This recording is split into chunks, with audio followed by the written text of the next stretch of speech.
सालोकानां त्रिलोकानां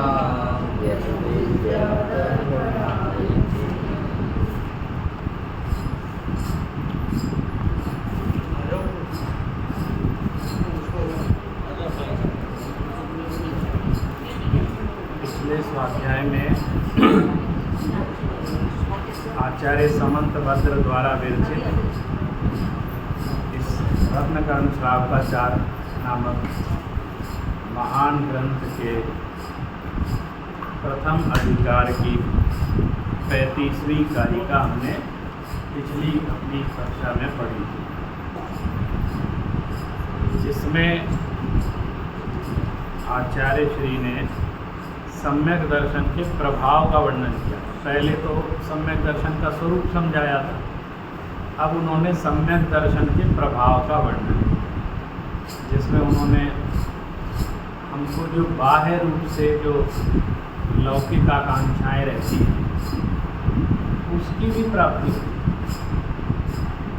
जैसे पिछली बार भी ये चर्चा चली थी कि जो असली चीज़ प्राप्त कर लेता है ना, उसको बाहरी वैभव स्वयं एकत्रित नहीं करना चाहिए, उसके पुण्य में अपने आप आते हैं। यानी खेती हमेशा धान उपजाने के लिए की जाती है, भूसा उपजाने के लिए नहीं की जाती। और जिसको हम यहाँ पे भूसा कह रहे हैं, जिसको उस उदाहरण में भूसा कहा गया है, वो ये बाह्य वैभव हैं। वो कह रहे हैं कि भूसे के लिए खेती थोड़ी करते हैं, यानी इन बाह्य वैभवों के लिए सम्यक दर्शन नहीं करना है। सम्यक दर्शन तो अपनी अंतरंग लक्ष्मी को प्राप्त करने के लिए, मूल का है अंतरंग, अपनी आत्मा को प्राप्ति के लिए, धर्म के साधन के लिए, मोक्ष मार्ग के लिए उद्देश्य हमारा हो। हर चीज़, कोई भी दुनिया में वस्तु होती है, उसमें इंटेंशन देखा जाता है। भैया आपका इंटेंशन क्या है, सच क्या है, आपका भाव कैसा है। और आप ये मान लो भाव अच्छा हो, बाहर से थोड़ी गड़बड़ भी हो तो भी चलेगा। मान लीजिए अज्ञानता में 19-20 काम भी हो गया तो कह रहे गड़बड़ नहीं है, भाव अच्छा है। और भाव अच्छा ना हो, बाहर से बहुत परफेक्ट हो तो भी नहीं चलेगा। हम भी देखते हैं ना, घर में नौकरों को रखते हैं, काम वाली को रखते हैं, तो हम काम अच्छा करते हैं कि नहीं ये तो देखते ही हैं, उनका भाव अच्छा है कि नहीं। मूल कोई काम 19-20 भी करे, लेकिन सब ईमानदार बहुत हैं। कोई भी चीज़ पड़ी रहती है, चोरी नहीं करना, कुछ काम चोरी, भले ही काम थोड़ा सा 19सा करते हैं, लेकिन भाव ठीक है, हम निश्चिंत रहते हैं। और कोई सब काम बहुत परफेक्ट करता है, लेकिन उसका इंटेंशन अच्छा नहीं है, तो वो हमको स्वीकार नहीं होता है। भैया ये तो मामला गड़बड़ है, 24 घंटे इसकी नौकरी कर देखते रहो, इसकी निगरानी करते रहो, तो हम तो इसके नौकर हो गए। ठीक यही भाव हमको सम्यक दर्शन के प्रकरण में भी समझना है। यद्यपि आचार्य श्री ने अब जो भी हमारी चर्चा आगे चलेगी इसके बाद की, वो महिमा सम्यक दर्शन को थोड़ा बाह्य वैभव से, अंतरंग को बता चुके, बाह्य वैभव से महिमा। इसलिए कभी भी किसी की जो बाह्य सफलता है ना, उससे भी ईर्ष्या नहीं करनी चाहिए, क्योंकि उसकी जो बाह्य सफलता भी है वो उसके पूर्वोपार्जित पुण्य के उदय से है। और पुण्य की प्रशंसा करने से पुण्य बढ़ता है, पुण्य की निंदा करने से नहीं बढ़ता है। तो कम से कम उसकी अनुमोदना कि देखो इसका इतना अच्छा भाव है, इसकी सफलता है, इसने इतना प्राप्त किया है। जैसे जिसकी प्रशंसा हम करते हैं, जिसकी अनुमोदना करते हैं, वो चीज़ एक दिन हमें भी प्राप्त हो जाती है। उसका अर्थ होता है ना कि देखो उसके प्रति अनुराग है, उसके गुणों में ये डूबा हुआ है, उन गुणों की प्राप्ति करना चाहता है। माने अगर कोई फर्स्ट स्टेप पूछेगा ना हमसे कि धर्म मार्ग का पहला कदम क्या है, सम्यक दर्शन से भी पहले का धर्म मार्ग में, मोक्ष मार्ग में पहला कदम क्या है? सबसे पहला कदम है धर्मजनों में उत्साह, धर्मजनों से प्रीति, और कहीं भी अगर धर्म का कार्य हो रहा है उसकी अनुमोदना। ये धार्मिक होने का पहला लक्षण। उसके अंदर आनंद आता है कि देखो इतना बढ़िया अभिषेक हो रहा है, अच्छा पंचकल्याणक हो रहे हैं, ओहो विधान हो रहा है, उसके अंदर उत्साह आता है। अभी यद्यपि वो मिथ्यात्व अवस्था, लेकिन इसकी जो झुकाव है, इसकी प्रीति है, इसकी रुचि है, वो इन चीज़ों में उत्साहित। मैं धन नहीं दे सकता मंदिर में, मेरे सामर्थ्य नहीं है, मैं करोड़ों रुपए दान नहीं कर सकता, लेकिन किसी ने किए हैं तो उसके लिए ताली तो बजा सकते हैं, वो अनुमोदना तो कर सकते हैं। अरे साहब हम नहीं कर सकते, लेकिन आपने देखो कितना अच्छा शिखर बना दिया, कलश चढ़ा दिया। तो वो जो अनुमोदना है उसका भी महत्व फल है। हमारी शक्ति नहीं है, लेकिन जो कर रहा है उसकी अनुमोदना करें, साहब आपने बहुत अच्छा काम। तो ये अच्छे के लक्षण हैं। और एक होता है साहब तो उनके पास अनाप शनाप बहुत पैसा है तो दे रहे हैं, दिखाने के लिए दे रहे हैं, समाज में अपनी कॉलर अच्छी करने के लिए, दिखाने के लिए। अरे मैं कह रहा हूँ वो किसी भी अभिप्राय से दे रहा, वो उसकी वो जाने, हम क्यों जज करें? हम तो कर रहा है इसकी प्रशंसा है ना। बहुत सारे लोग हैं, सब काम करते हैं, लेकिन उनके भाव नहीं होते। हम कह रहे हैं पूरा 100% भाव नहीं है, 60% है, 40% है, 10%, मान लो मान कषाय भी है, कुछ भी है, लेकिन 10-20% उसके मन में ये तो है ना कि धर्म के लिए हम कर रहे हैं। कहीं इधर उधर की जनता पार्टी में तो नहीं दे रहे हैं, इधर उधर के काम में तो नहीं दे रहे हैं, कम से कम धर्म के लिए दे रहे हैं। तो ये उसका जो परसेंटेज है, ये हमारा जो समर्थन है, कम से कम इसके लिए ये धर्म की प्रथम शुरुआत है। कुछ नहीं करना है, इसमें क्या करना है बताओ? इस काम में क्या करना है? जो व्रती जन हैं, संयमी जन हैं, जो व्रत की आराधना कर रहे हैं, कितनी मुश्किल से आज के समय में लोग व्रत को अंगीकार करते हैं, तपस्वी हैं, उनकी मन से अनुमोदन करना, जितना हो सके उनकी सेवा करना, सेवा का भाव रखना। अरे मैं कुछ नहीं तो ये तो कर ही सकता हूँ, मैंने इतना तो मैं कर ही सकता हूँ, मैं तो इतना तो करूँगा, जो मुझसे जो बनता है वो करूँगा। ये उसकी शुरुआत है। और यही छोटा सा कदम है ना, उसको जाने कहाँ से कहाँ ले जाएगा भविष्य, क्योंकि उसके अंदर जो अंतरंग में प्रतीति है वो सम्यक दर्शन की तरफ आगे बढ़ रही है, वो उसको एक दिन सम्यक की प्राप्ति कराएगी। मेरे ख्याल से ये जो अब कारिकाएँ आ रही हैं उसमें ये भी, जैसे पिछली बार हमारी बात आई कि जो सम्यक दर्शन से शुद्ध है, कितनी गारंटी दे दी। यही चाहते थे ना हम सब लोग कि कभी हमको नरक गति की प्राप्ति ना हो, कभी तिर्यंच गति की प्राप्ति ना हो, कभी नपुंसक पर्याय ना मिले, कभी दुष्कुल ना मिले, विकृत अंग ना मिले, अल्पायु ना मिले। ये तो सबके सहज भावनाएं, ये किसी से कहने की जरूरत नहीं।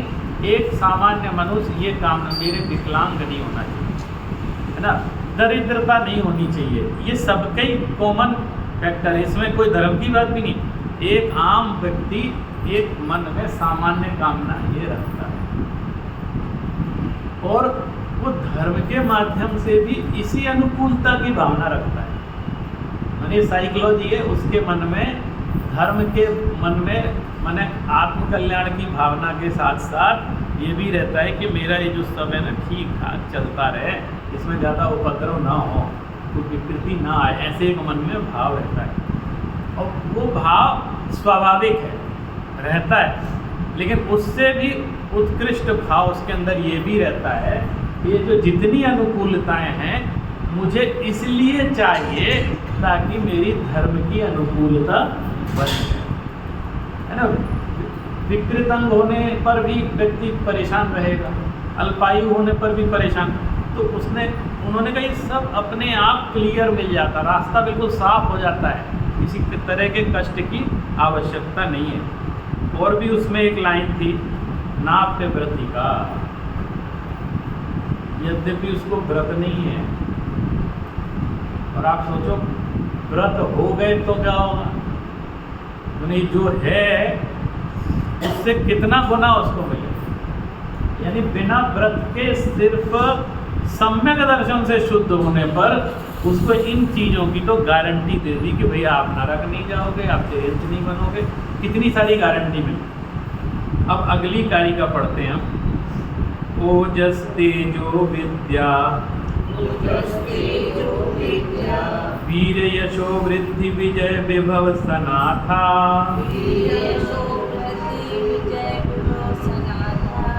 महाकुला महार्था मानव तिलका भवन्ति दर्शन पूता।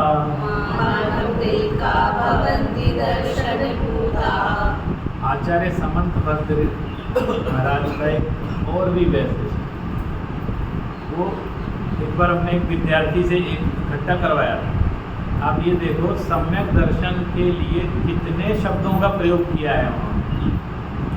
हम तो एक सम्यक दर्शन शब्द बोलते हैं, लेकिन इसके लिए उन्होंने कहाँ कहाँ इकट्ठा किया, उसने बहुत सारे इकट्ठे करके बोला। हमने इसमें छांटो, वो देखो पहले बोला सम्यक दर्शन शुद्धा, अब देखो अंतिम लाइन के दर्शन पूता।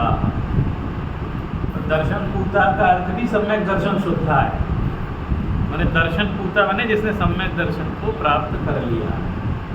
पूता माने तो पुत्र होता है ना, जो उससे युक्त है या पुत्र है, माने उस सम्यक दर्शन से सहित है, सम्यक दर्शन युक्त है। ऐसा सम्यक दर्शन से युक्त जीव जो पहले बात कही उसके आगे अब बताते हैं। पंडित जी भी टीका में लिखते हैं, सम्यक दर्शन के प्रभाव से कैसा मनुष्य होए सो कहने को सूत्र का है। मनुष्य जन्म मिल गया तो तिर्यंच से बच गया है ना। अब मनुष्य होके भी क्या करेंगे हम, मनुष्य बन गए तो क्या करें, ऐसे लाखों करोड़ों अरबों मनुष्य हैं, मनुष्यों की कमी है जगत में, जनसंख्या रात दिन बढ़ती चली आ रही है पूरे विश्व में, बहुत तरह के मनुष्य होते हैं। सब उन मनुष्यों में भी श्रेष्ठ मनुष्य। अब ये श्रेष्ठता का मतलब क्या है, ओज, ओज माने क्या होता है, उत्साह। आपने बोला कोई कवि होता है, कहते हैं ओज कवि है। ओज कवि यानी वो मुर्दे में जान डाल दे, वो ऐसी कविता सुनाता है कि उसके शब्द सुन करके मुर्दा भी खड़ा हो जाए। और वो ओज कवि राजा लोग अपने साथ रखते थे। माने जब सैनिकों का उत्साह ठंडा हो रहा होता था, कभी ऐसी समस्या, राजा का भी उत्साह ठंडा, बहुत दिनों से लड़ रहे हैं, तो वो ऐसी ऐसी कविताएं सुनाता था। कभी कोई ऐसी तान सुना दे जिससे उथल पुथल मच जाए, एक हिलोरे इधर से आए, एक हिलोरे उधर से, मतलब वो ऐसे शब्द रचना करता कि वो जो ढीले ढाले मन वो तलवार लेके खड़े हो जाते, वीर ओज। तो सम्यक दृष्टि जीव कभी अनुत्साहित नहीं रहता। ऐसा मैंने कहा, अनुत्साहित नहीं रहता है। हर वाक्य को स्यादवाद से लगाना, क्या धर्म में कभी अनुत्साहित नहीं रहता और पाप में हमेशा अनुत्साहित रहता है। अधर्म में अनुत्साहित रहता है, वहाँ उत्साह नहीं होगा उसको। पाप कार्य में उसके अंदर उत्साह नहीं होगा, लेकिन धर्म कार्य में हमेशा उत्साह, उमंग खुद भी और दूसरों के अंदर भी बढ़ेगा। और कहा तेजो, माने उसके चेहरे पर एक तेज, जो सम्यक दृष्टि जीव होगा ना उसके चेहरे पर तेज। तेज का मतलब समझते हैं आप, तेज किसको कहते हैं? तो गोरा होता है, काला होता है, ये तेज मतलब नहीं है चेहरे से।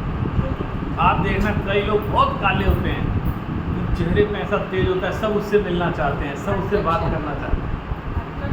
हाँ, और कई लोग बहुत गोरे होते हैं लेकिन कुछ तेज ही नहीं होता चेहरे पे। चेहरे तेज माने आभा मंडल, औरा। निस्तेज माने क्या होता है?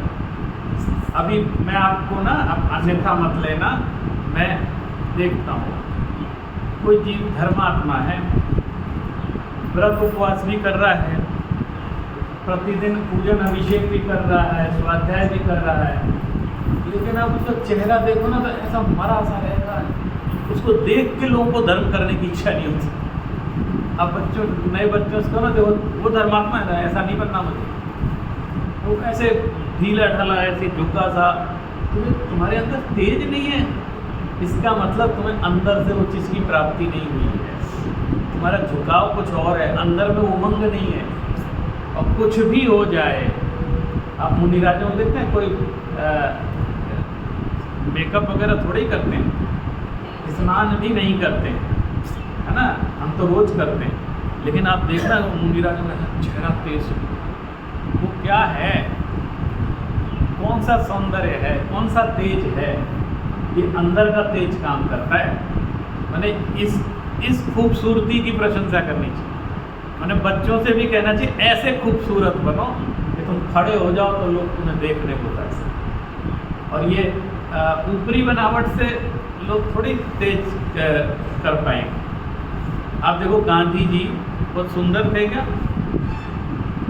अगर कोई ये जो अभी आजकल का जो व्यक्तित्व विकास शिविर होता है उसमें पर्सनालिटी डेवलपमेंट की बात करते हैं, तो उस दृष्टि से तो गांधी जी फेल हो जाएंगे। न ढंग का टाई लगाई, न कुछ पहना, पैंट भी नहीं है, एक धोती और एक ऊपर से गमछा डाल दिया, एक डंडा लिए हैं, अजीब सा चश्मा लगाए हैं, मुँह भी ऐसे बूढ़े जैसा, तो वो कोई तेज है। और अच्छा, आपको बताऊँ उनकी बोली बाणी भी ऐसी बहुत अट्रैक्टिव नहीं थी कि बहुत अच्छे प्रवचन करते थे कि भाषण देते थे, तो सिंपल अपनी बात कहते थे। आप कभी उनका ऑडियो भी कहीं सुनना, ऐसा कोई नहीं था कि बहुत अच्छे वक्ता, लेकिन तेज, अभिप्राय शुद्ध था और अंदर में भाव शुद्ध था और बात में दम थी। और वो जो उनका तेज था, आज पूरी दुनिया उसकी का। आज दुनिया में आपको कहीं जाना हो ना, कि बहुत अच्छी सफलता प्राप्त करनी और आपकी बात कोई सुन ना रहा हो, तो आप अपने भाषण में गांधी शब्द यूज़ करें कि मैं महात्मा गांधी ना, तो तुरंत लोग ऐसे सुन ले क्या बात कह रहा है। एट्रैक्शन है आज भी उनकी फिलॉसफी। तो चीज किस चीज़ में दम थी? तेज। तो कह रहे हैं कि सम्यक दृष्टि होगा ना, वो आनंद में रहता है, अंदर दुखी नहीं रहता है। सम्यक दर्शन का फल है आनंद, ज्ञान का फल है आनंद, वो दुखी नहीं रहता है, उसको सब क्लियर है, अंदर से सब जानता है क्या है। तो उसका तेज, ओज और तेज। ओज माने हो गया उत्साह, कभी निरुत्साहित नहीं दिखेगा धर्म के क्षेत्र, और कभी उसके चेहरे का तेज भी बढ़ता है। और विद्या, उसके अंदर ज्ञान की भी प्राप्ति होती है, विद्या के प्रति भी वो उत्साहित रहता है। वीर यानी शक्ति, किसी चीज़ से घबराता नहीं है, अंदर में अनंत शक्ति का उत्साह उमड़ता है, क्योंकि अनंत चतुष्टय हमारे अंदर विद्यमान है। अनंत ज्ञान, अनंत वीर, यही है ना वीर, अनंत वीर, एक शक्ति है, वो भी उसके अंदर विद्यमान है। तो जो सम्यक दृष्टि होगा वो ऐसा नहीं। कभी कोई कहता है ना कि ये, कभी कभी कह देते हैं ये सम्यक दृष्टि है साहब, सुना है मैंने सम्यक दृष्टि, तो कौन क्या चेक करे? सम्यक दृष्टि क्या चेक करेगा? सम्यक दृष्टि तो अंदर से जो उसकी जो भावधारा है वो कोई चेक थोड़ी कर सकती। लेकिन ऊपर ऊपर देखे ना, मुँह लटका के बैठा है तो लग जाता है इसका सम्यक तो अभी विशुद्ध नहीं है। धर्म के क्षेत्र में आकर तो उत्साहित होना चाहिए, ये मुँह लटका के बैठा है। आपने देखा होगा उदासीन आश्रम होते हैं, उदासीन आश्रम, उसका क्या अर्थ होता है? बहुत जब बचपन में हमको अजीब सा लगता था, ये नाम अजीब सा है, निगेटिव नाम है। उदासीन आश्रम क्यों रखता है? उत्साहित आश्रम नाम रखना चाहिए, ऐसा ना, उत्साह है। और एक तो एक जगह था, वो उसका नाम था हमारे बनारस में पंचायती अखाड़ा बड़ा उदासीन। अरे मैं थोड़ा बहुत नहीं तो बहुत बड़ा उदासीन। उनका जो भाव नाम रखा, यहाँ जो लोग रहते हैं ये जगत के भोगों से उदासीन है, संसार के भोगों से उदासीन है, लेकिन वो हमेशा हर चीज़ में उदासीन नहीं है। उदासीन यानी वो भोगों से उदासीन है, लेकिन धर्म में उत्साहित। आपको लगेगा उदासीन है, इनकी इच्छा नहीं होती पिक्चर देखने की, इनकी इच्छा नहीं होती इधर उधर रमण करने की, विषय भोगों में उत्साह नहीं है। तो लोग कहते हैं ना विषय भोगों में उत्साह नहीं होगा तो सब आपको कहेंगे तो बड़ा उदासीन आदमी है। हाँ अब वो उसकी भावधारा इतनी निर्मल हो गई है कि उसकी जगत के भोगों में रुचि ही नहीं है, लेकिन रुचि उत्साह है। लेकिन किस चीज़ में है? धर्म में, आत्मा के प्रति उत्साह है, वितरागता के प्रति उत्साह है। तो उसके उत्साह की धारा बदल गई है। इसलिए जो जगत से उदास हैं ऐसे लोग एक जगह वो आश्रम बना देते हैं कि साहब इनको अब जगत दुनिया से लेना देना नहीं है, इनके रहने खाने की यहाँ व्यवस्था कर दी गई है, ये यहाँ पर अपना धर्म ध्यान करें। तो इसलिए वो नाम ऐसा, तो जगत को लगता है नेगेटिव नाम है, लेकिन उसका नाम होना चाहिए संसार भोगों से उदासीन। तो लोग थोड़े स्पष्ट हो जाएंगे कि अभी किस चीज़ की बात है। यश वृद्धि, यश की वृद्धि, यश की वृद्धि नहीं है, यश अलग बढ़ता है। उस जगत में प्रसिद्धि, अच्छे अर्थों में उसकी प्रसिद्धि अपने आप उसकी ख्याति बढ़ जाती है। पुण्य होता है ना तो अपने आप ख्याति बढ़ जाती है। पहले कोई संसाधन नहीं थे ख्याति के, आज तो बहुत सारे संसाधन, तो भी ख्याति गाँव गाँव तक पहुँच जाती थी, माउथ पब्लिसिटी हो जाती थी। लोग इतने अरे उनको सुनो साहब, उनका देखो, उनका पढ़ो, ऐसे करके प्रसिद्ध हो जाते थे। और आज कई प्रसिद्ध नहीं हो रहे, ज़बरदस्ती घुसा अगर प्रसिद्ध करें तो भी नहीं हो रहे। पुण्य छीन है, जिसका पुण्य होता है वो अपने आप फैल जाता है, उसमें कुछ सोचने समझने की जरूरत नहीं होती। तो वो सम्यक दृष्टि को इसकी परवाह नहीं है, उसकी यश ख्याति अपने आप चहुँ ओर फैलती है, क्योंकि मूल में दम है। असली चीज़ उसने ले रखी, असली चीज़ प्राप्ति कर ली, अपने आप ख्याति व्याति तो होती रहती है। वो यश ख्याति के लिए सब नहीं करता है। वृद्धि, तो सब संसार का ही मामला चल रहा है कि इसमें परमार्थ कुछ भी नहीं दिख रहा है। वृद्धि किस चीज़ की? कुल की वृद्धि। एक सामान्य गृहस्थ को, क्योंकि सम्यक दृष्टि गृहस्थ अवस्था में ही होता है, एक सामान्य स्त्री पुत्र ये सब ठीक ठाक वृद्धि हो, बच्चे हो जाएं, ऐसे एक सामान्य गृहस्थ की भावना है।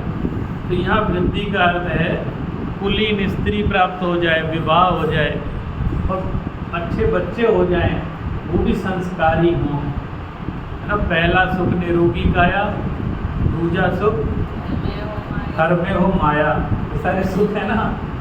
और तीजा सुख कुलवंती नारी, जो पत्नी है वो कुलवंती हो, ये बड़ा सुख है। फिर चौथा सुख पुत्र हो आज्ञाकारी। ऐसे बहुत सारे सुख गिनाए हैं, लेकिन ये चार मुख्य हैं। अगर ये चार किसी के पास है तो समझो बहुत महान पुण्यशाली व्यक्ति है। ये चार चीज़ें उसको उपलब्ध हैं। सब कुछ ठीक है, लेकिन बेटा बात नहीं मानता, इधर उधर करता है, सुनता नहीं है, तो वो सारे सुख होते हुए भी दुख में परिवर्तित है। तो कह रहे ये क्रम से सुख गिनाए हमारे बुजुर्गों ने अनुभव से। भैया पहला तो निरोगी काया हो। तो ये पहले सम्यक दर्शन जब शुद्धा था तो उन्होंने दुष्कृत विकृताल पायु ये बता दिया ना कि निरोगी रहेगा वो, उसको रोग नहीं होंगे 50 तरह। तो निरोगी काया सबसे पहला सुख है संसार में, और कुछ मिले ना मिले निरोगी काया होनी चाहिए। फिर कह रहे हैं विजय विभव सनातन, उसकी हर तरफ विजय ही विजय होती है। विजय शब्द का जो टीका में अर्थ किया है, हम लोग कहते हैं ना जीतना, ये सामान्य जीतना नहीं है। ये ऐसा जीतना है कि हमारे जो विरोधी हैं वो लाख हमको हराने की कोशिश करते हैं, फिर भी वो हमें हरा नहीं पाते, ये विजय है।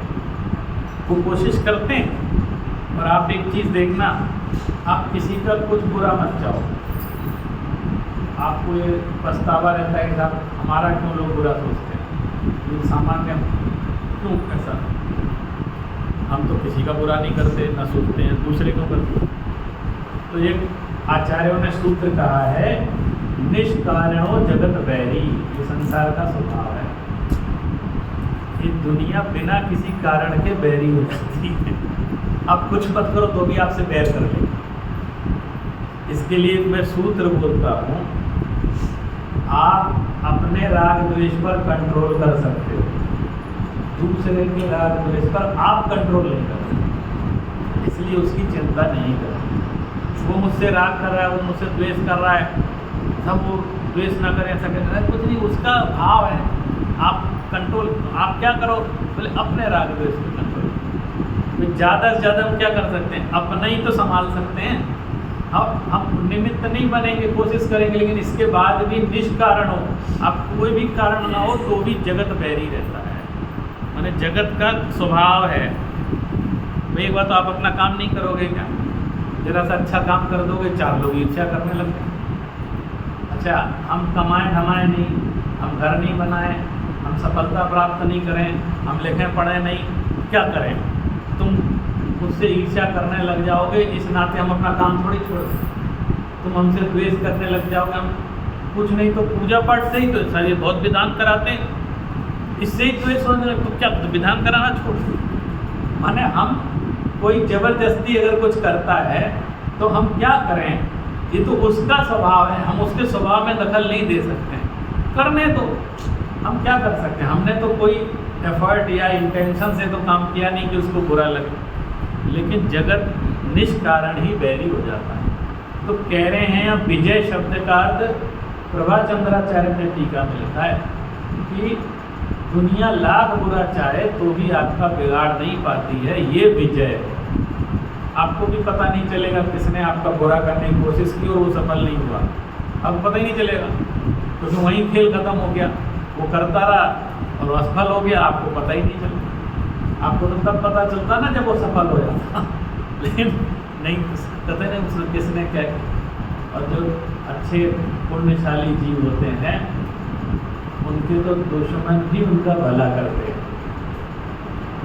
वो बिगाड़ने की कोशिश करते हैं और पता चलता है इनका अच्छा हो गया, ये भी हो जाता है। तो उन्होंने तो रोका, मान लीजिए आप इंटरव्यू देने जा रहे थे और उसको लगा आपका सिलेक्शन नहीं हो जाए, तो उसने आपकी कार पंचर कर दी, ठीक है।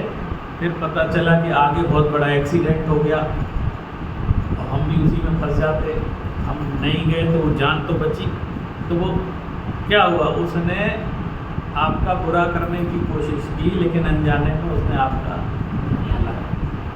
इसलिए तत्काल अपना निर्णय नहीं करना चाहिए, क्या पता ये अच्छे के लिए हुआ हो, हमें बुरा दिख रहा है कि मेरा खराब है, लेकिन पता नहीं इसके आगे क्या होना था जो टल गया इसके कारण। तो जो पुण्यशाली जीव होते हैं, सम्यक दृष्टि जीव होते हैं, उनका ऐसे अपने आप पुण्य के उदय से भला होता है, अपने ही आप होता है, करने से नहीं होगा वहाँ, अपने ही आप। और हमको करना क्या है, अगर करना शब्द भी यूज़ करना है, सिर्फ अपना भाव विशुद्ध रखना, तो सब अपने आप सेट हो जाता है। विभव, यहाँ वैभव अन्य चीज़ों से वैभव, अपने आप सब चीज़ों की सहज अनुकूलताएँ मिल जाती हैं, घर मकान द्वार पैसा दैसा ये सब अपने आप व्यवस्था होती रहती है। सनाथा माने इन सबसे युक्त हो जाता है। और महाकुला महार्था, ये भी बहुत बड़ी बात है। उच्च कुलोत्पन्न, संसार में जगत में जिसको उच्च कुल माना जाता है, उच्च कुल का अर्थ क्या होता है, अच्छा परिवार, अच्छा कुल। और आध्यात्मिक अर्थ क्या होता है कि जिस कुल में पापाचार नहीं होता है वो उच्च कुल कहलाता है। परंपरा से कुलाचार का पालन, और परंपरा से सब इस परिवार में कभी किसी ने किसी की हत्या नहीं की, तो पूरा इतिहास ऐसे ऐसे होते हैं ना, यहाँ इनके परिवार में आज तक कभी किसी ने सत्य व्यसनों को धारण नहीं किया, कोई ऐसा अप्रसिद्धि को प्राप्त नहीं हुआ, कोई अपयश नहीं हुआ, इस कुल का कलंक नहीं है। ऐसा होता है ना कि अरे इनका तो कोई कभी आज तक किसी ने ऐसा, तो ऐसे कुल में उत्पन्न होना जहाँ जन्मजात उसको संस्कार मिल जाते हैं, जन्म से ही सब कुछ बढ़िया अच्छी संस्कार अच्छी बातें सीखने को मिल जाती हैं, उसको कहते हैं उच्च कुल। और ये ही जो आध्यात्मिकता और आचार संहिता है, यही कुल को उच्च बनाती है। लेकिन क्या होता है, जब एक पक्ष में सभी एक जैसे जब होने लग जाते हैं तो उस जाति को ही उच्च कुल कहने लग जाते हैं।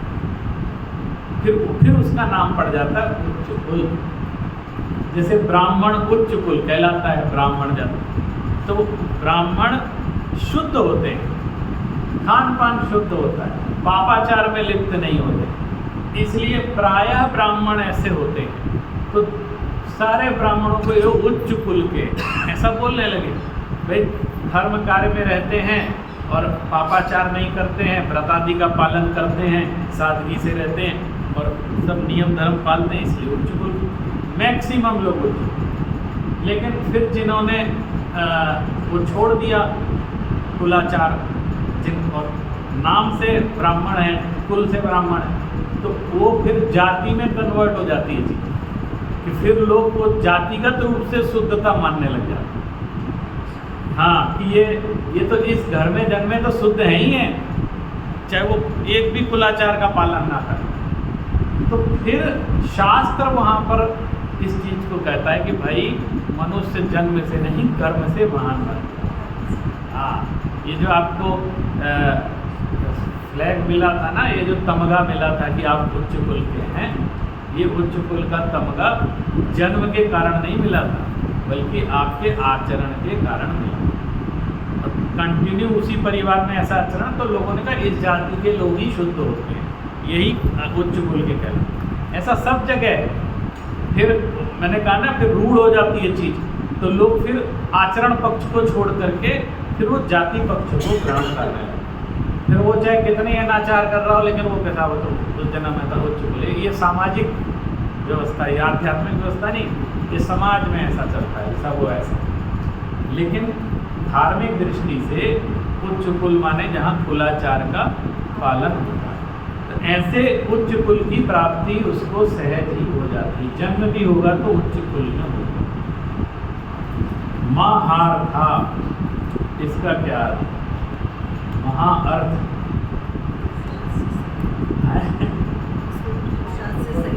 हाँ, बिल्कुल सही है। महार्थ, अर्थ माने होता है पुरुषार्थ। महार्थ माने 4 पुरुषार्थ, धर्म, अर्थ, काम और मोक्ष। ये 4 पुरुषार्थों से युक्त। धर्म पुरुषार्थ भी होता है, उन्हें गृहस्थ है ना, तो चारों पुरुषार्थ, मोक्ष का पुरुषार्थ भी उसके लिए। मानव तिल का, ये जो मनुष्य हैं इन सबों में श्रेष्ठ हो जाता है, इन गुणों से युक्त होता हुआ ये इन सभी मनुष्यों में तिलक होता है ना, तिलक सबसे ऊपर मस्तिष्क पे लगाया, तो पूरे शरीर में तिलक, मस्तिष्क माने मस्तिष्क सबसे ऊंचा भाग है, सबसे अच्छा भाग माना जाता है। तो पूरे शरीर में सबसे उच्च स्थान को, यानी सभी मनुष्यों में वो उच्च स्थान को प्राप्त होता है, सम्मान को प्राप्त होता है। ये भी चाहिए सबको, ये भी सांसारिक वांछा ही है ना। तो जो सम्यक दृष्टि जीव होता है वो, उसको अंतरंग आनंद तो प्राप्त होता ही है, मोक्ष मार्ग तो प्राप्त होता ही है, लेकिन ये जो सांसारिक व्यवस्थाएं हैं ये भी सहज उसको प्राप्त हो जाती है। इतना ही नहीं, और भी बहुत कुछ प्राप्त हो क्रम से। आप सोचो क्रम से कैसे आचार्य बता रहे हैं कि लौकिक दृष्टि से भी वो जीव कैसे कैसे चीज़ों को अपने आप ही प्राप्त करें। तो अब हम क्या करें, हमको क्या करना चाहिए भाई साहब, बताओ क्या करें? उच्च कुल को कैसे प्राप्त करें, ओज को कैसे प्राप्त करें, तेज को कैसे प्राप्त करें, वीर को कैसे प्राप्त करें, विकृताल पायु ना हो, ऐसा कैसे हो? तो इतने पुरुषार्थ करेंगे, चलो ऐसा करते हैं ये प्राप्त हो जाए, चलो ऐसा करें प्राप्त। तो कहे कुछ मत करो, कुछ मत करो, असली जड़ी बूटी प्राप्त कर लो, असली जड़ी, जिससे ये सब अपने आप हो जाए। सम्यक दर्शन वही छूटा हुआ है, वो इसी की कमी है। तो हम कैसे भी करके।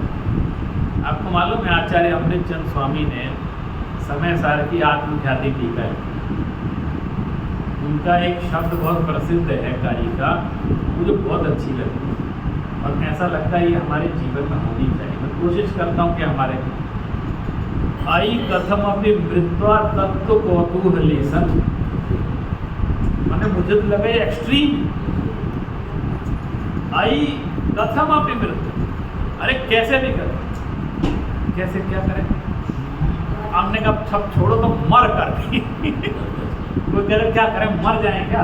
बोले हाँ ठीक है तुम मर जाओ। मरने की कीमत पर भी यदि तत्व सुनने को मिले तो तत्व का कौतूहली बन, उस श्रुत को सुन, ये जो जिनवाणी इसको सुन। कैसे क्या करें? जब बैठने जगह नहीं मिली थी इसलिए उठ के आ गए, किसी ने कहा नहीं हमसे बैठने के लिए, हम वहाँ गए किसी ने पूछा ही नहीं, हम तो खड़े रहे, और चौकी नहीं थी, कुर्सी नहीं थी, दरी नहीं थी, क्या करें हमने, इसलिए हम तो नहीं जाते साहब। इतनी इतनी सी बात पे लोग उभर जाते हैं ना, छोटी छोटी बात। ऐसा लगता है जैसे प्रवचन सुन के ये बहुत बड़ा किसी के ऊपर उपकार कर रहे हैं, तत्व सुन के किसी और के ऊपर बहुत बड़ा, जैसे भगवान महावीर पे बहुत बड़ा उपकार कर रहे हो, ग्रंथ के ऊपर उपकार कर रहे हैं, ऐसा अंदर में हम सुन के बहुत बड़ा काम कर रहे हैं।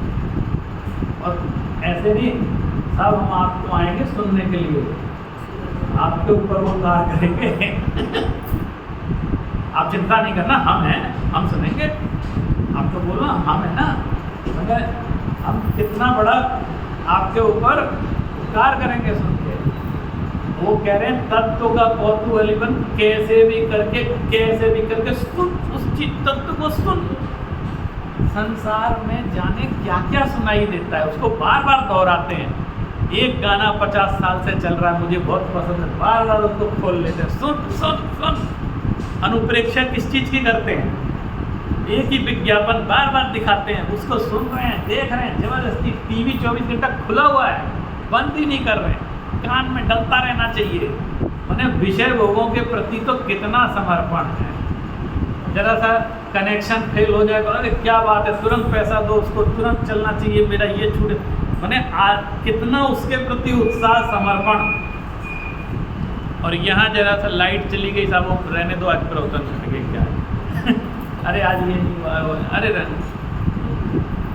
आपको मालूम है हमारे जीवन में सबसे ज़्यादा और सबसे पहले कटौती किस चीज़ में होती है?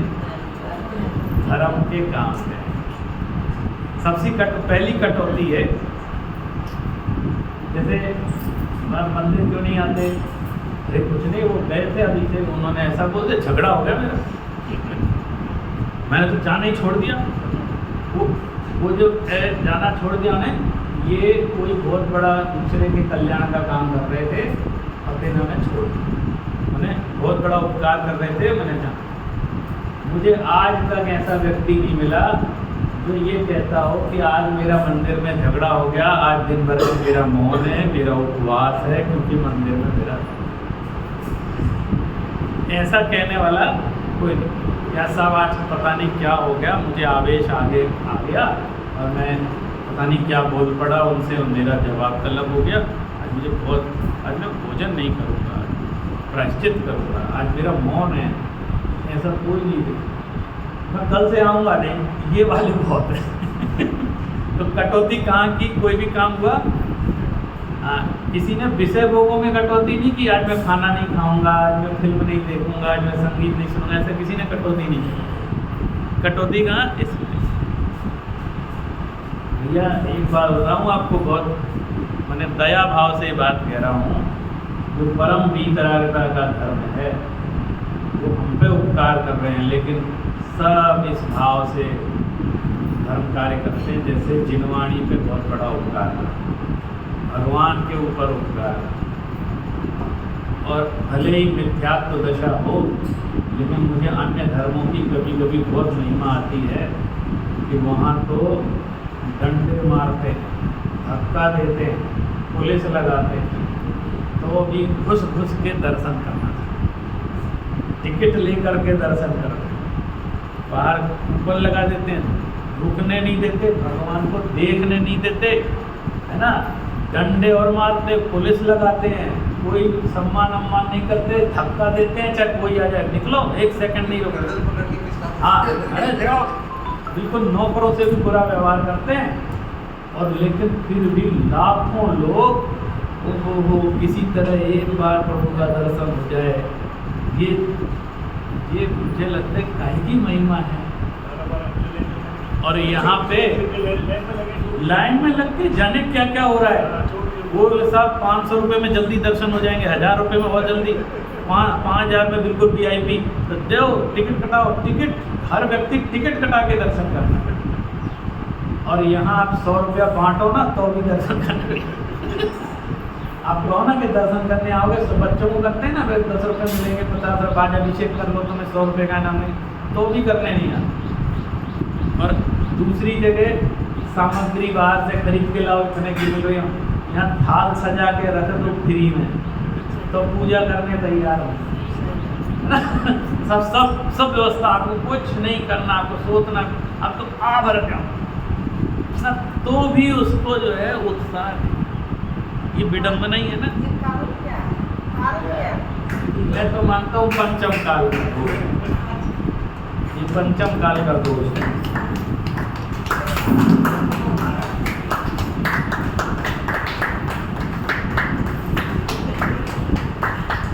इस प्रकार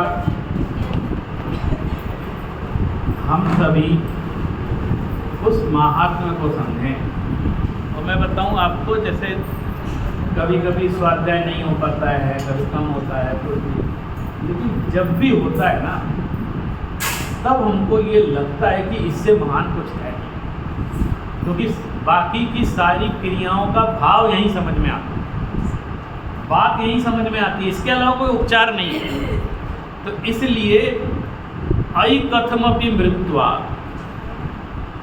कैसे भी करके मर करके भी, 4 डिग्री बुखार चल रहा हो तो भी क्या, तो भी हमको करना है। यानी ऐसी जिद होनी चाहिए। वो कह रहे, वो तो मृत्वा बोल रहे हैं, मैंने उनको पता नहीं क्या लगा होगा, क्या समझा दें, कैसे भी करके मर करके भी ये श्रुत सुनाई दे रहा हो इस पंचम काल में, या कोई तत्व की बात सुनाई दे रही हो।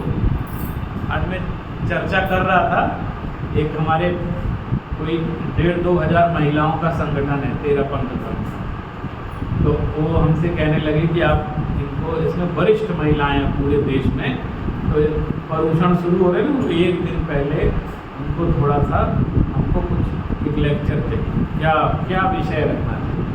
बहुत सोचते रहे क्या विषय, क्या दे विषय। लास्ट में एक बार, मनुष्य जन्म की सार्थकता कैसे करें, ये विषय। उन्होंने कहा बहुत तात्विक नहीं होना चाहिए, कठिन नहीं होना, कठिन नहीं, आप दे मनुष्य जन्म की सार्थकता कैसे करें। हमको अगर पुण्य के उदय से सब मिल गया है, अब इसको सार्थक कैसे बनाएं, इस पर विचार करें। तो एक चीज़ ये आई थी कि क्या कहना चाहिए। आपको पता है यानी क्या है, धर्म के नाम पर हमने कई ऐसी विडंबनाएं खड़ी कर ली जो वहीं संतुष्ट हो जाते हैं। अरे ये हो गया ना, खत्म काम, ऐसा हो गया ना, खत्म काम। अब हमने भजन सुन लिया तो हम सोचते हैं हो गया धर्म, संगीत सुन लिया तो हो गया धर्म, मतलब हम उसमें संतुष्ट हो जाते हैं। और आप मानो संतुष्टि सबसे बड़ा अपराध, क्योंकि वो संतुष्ट होते ही उसको लगता है सब हो गया, अब उसके आगे वो कदम नहीं बढ़ाता है। तो क्या करें?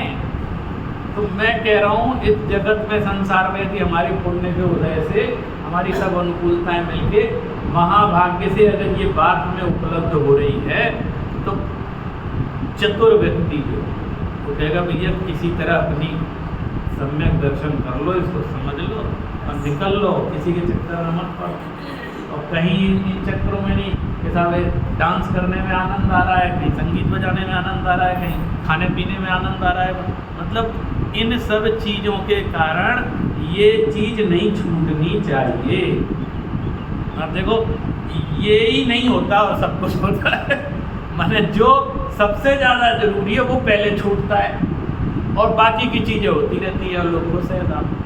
खुश का मतलब ना पता ही नहीं है, तो आनंद में उसमें क्या दिक्कत। अब एक कैसे हो, या तो आप कैसे हो, कैसे भी करके करना है। वो तो कह रहे आई कथमपि मृत्वा तत्व कौतूहलीसन, ये लाइन मुझे बहुत अच्छी लगती है। आपको सजगता, अवेयरनेस अंदर कहीं कुछ ऐसा, भैया चलो कोई को बुलाया नहीं किसी ने तो क्या हुआ, तब किसी ने कुछ कहा नहीं, पता चल गया ना, और आपको लग रहा हो कि तत्व की बात सुनाई दे रही है। मैं अकेले प्रवचन इसलिए नहीं बोले, प्रवचन के नाम पे सास बहू के झगड़े भी सुनाए जाते हैं 24 घंटे। अब यही हम घर पे करते वही तो है प्रवचन, ले दे के आधा घंटा पौन घंटा हम तत्व सुनने आए थे, है ना, और वहाँ भी प्रधानमंत्री ने ये कह दिया और इनका ये झगड़ा हो गया और ये सास बहू का ऐसा ऐसा है। माने उसमें भी अगर मदारीगिरी और तमाशेबाजी चलती रहेगी तो जिनवाणी कब होगी, है ना। उसमें उस नाम पे भी उतनी देर के लिए अगर हमने तत्व छोड़कर ही दुनियादारी भाषणबाजी शुरू कर दी तो भाषण तो दुनिया में होते ही रहते हैं और नेतागिरी करने के लिए बहुत जगह है वहाँ जाके, लेकिन जब शास्त्र पे बैठे तो सिर्फ तत्व की चर्चा हो और लाखों लोग ना सुने, 10 लोग सुने तो भी तत्व की चर्चा सुने। कम से कम उनको एक खिड़की तो रहे उनके पास कि हवा जहाँ से आ रही है उनको एक सुहानी बात समझ में आए। हमारा सिर्फ इतना निवेदन रहता है कि एक ऑप्शन बचा रहना चाहिए, बाकी कोई मनाही नहीं है, खूब करो सब ठीक है, लेकिन जो असली ऑप्शन है वो ऐसे लोगों के लिए एक ऑप्शन रहना चाहिए। कई लोग कहते हैं हमारा दिन भर खराब हो गया, क्यों? वो सब हुआ लेकिन बात समझ में नहीं है, ऐसा लगा समय खराब हो गया, ऐसे लोग कहने लग गए। समझदार हो गए ना तो कहने लग गए कि था वो तो ये भी हुआ वो भी हुआ, पता नहीं ऐसा लगा जैसे टाइम वेस्ट हुआ, ऐसा बोलने लग गए सब।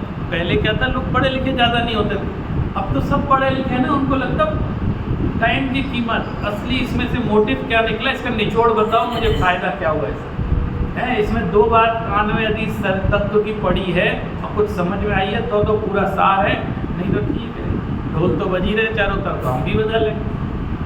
मेरा कहने का तात्पर्य सिर्फ इतना है कि कैसे भी करके मर करके भी ये चीज़ यदि जीवित रह सके, क्योंकि कल्याण का मार्ग यहीं से निकलने वाला है ना असली।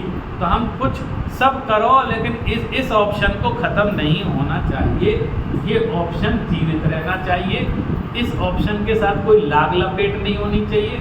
मैं कह रहा हूँ ना, अब आप कोई कैसा हम भोजन का प्रबंध करवा दें, प्रवचन के बाद भोजन तो सब लोग आना शुरू हो जाए, नहीं कुछ नहीं करवाना, हमें कोई लाग लपेट, चाय की भी व्यवस्था मत करना किसी के लिए, पानी की, जो सिर्फ सुनने आया है वो उतना ही काम करना, और जितने लाग लपेट जोड़ो उतनी ही मुसीबत खड़ी होती चाहिए। आप तो सिर्फ कुछ नहीं, मैं कह रहा हूँ इस माइक की भी ज़रूरत है, कोई एक्स्ट्रा हो जाए, आप बताओ किस चीज़ की जरूरत, कोई एक्स्ट्रा एफर्ट करने की ज़रूरत ही नहीं है, तो भी ये चलाना कितना कठिन होता है, मैं तो ये कह रहा हूँ। इसके बाद भी कितना मुश्किल होता है चलाना, जबकि और कामों में तो बहुत चीज़ें, संसाधन चाहिए, दान दातार चाहिए और व्यवस्था चाहिए, वो बड़े आसानी से हो जाते हैं, वो जबकि इतने तामझाम चाहिए, और एक के लिए कितनी बड़ी मुसीबत खड़ी हो जाती है। इसलिए हमारा अभिप्राय हमेशा तत्व को प्राप्त करने का, सम्यक दर्शन को प्राप्त करने का रहे, मोक्ष मार्ग को प्राप्त करने का रहे, ताकि हम भी इस मनुष्य भाव को सार्थक कर सकें। बोलिए जिनवाणी माता की।